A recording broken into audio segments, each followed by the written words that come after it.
Monsieur Jérôme Lambert, bonjour et merci de nous recevoir ici au SIHH. Bonjour. Première journée, premier SIHH pour Mont-Blanc pour vous, 13e je crois dans votre vie de CIO horloger. Exactement. 18 ans passés chez Gérard Lecoultre, toute une carrière en fait, qui a commencé en 97.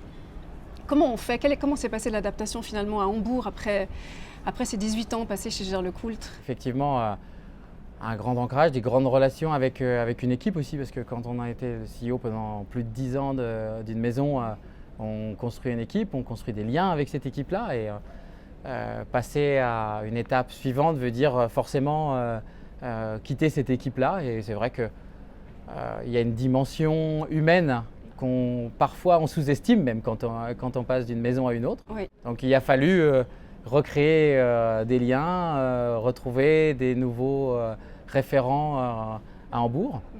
Et puis après, tout va très vite parce que on est dans des activités de création, ce qui veut dire que l'envie, le désir, l'excitation de créer des choses nouvelles vous attire et vous aspire dans une nouvelle histoire. Chez Mont-Blanc, vous allez bien vouloir amener votre patte. Et finalement, quelles sont vos ambitions pour Mont-Blanc et quelles ont été vos premières décisions Je crois que quelque part, chaque CEO a un peu son mode d'action. Après tout, ça existe pour les entraîneurs d'équipe de football. Quand l'entraîneur de Barcelone part à Munich, il emmène un petit peu de sa méthodologie et de son approche technique. Mais la maison garde son style et son organisation. Les qualités athlétiques du Bayern n'ont pas changé avec le coach espagnol qui venait du Barça.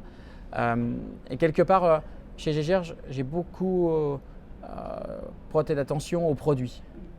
Et Mont-Blanc, c'est une maison de contenu, c'est une maison de savoir-faire. Et c'est un territoire très propice aussi à développer une culture du produit. Justement, vous disiez la division instruments d'écriture à Hambourg, il y a la division cuir à Florence, la joaillerie à Paris, l'horlogerie au Locle. Oui, oui.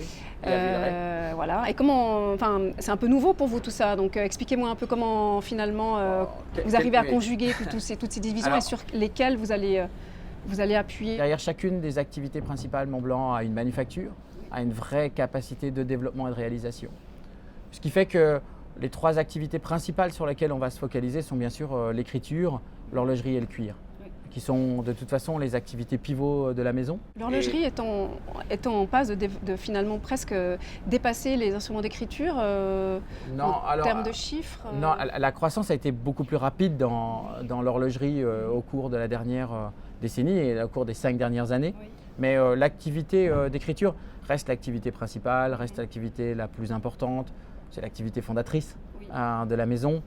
On est plus de 900 à Hambourg autour de cette activité d'écriture. Non, elle reste le pilier même de la maison. L'horlogerie, parce que c'est quand même votre univers en fait, oui, vous venez de cet univers-là, donc est-ce que vous avez envie d'en faire un incontournable comme la montre Mont-Blanc, l'incontournable comme le stylo? Je pense qu'à tous les cas, le mot est juste, il y a un caractère incontournable lié au caractère d'icône qu'a le Meisterstück. Et très clairement, ça pose des valeurs ou un code de valeurs ou un mode d'exigence même à la marque pour les différentes activités.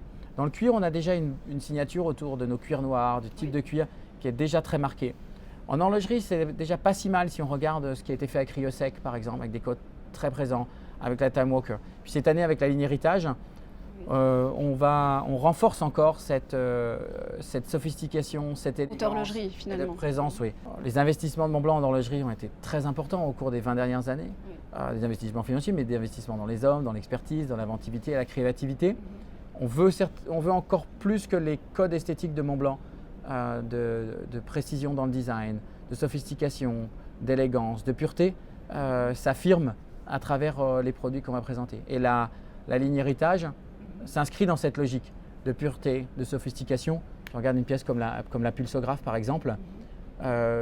On en a des codes d'épure. Ça, c'est votre bébé déjà? C'est déjà le travail de l'équipe depuis le mois de juin, à tous les cas. Voilà, cette nouvelle depuis ligne. votre arrivée en fait. Oui.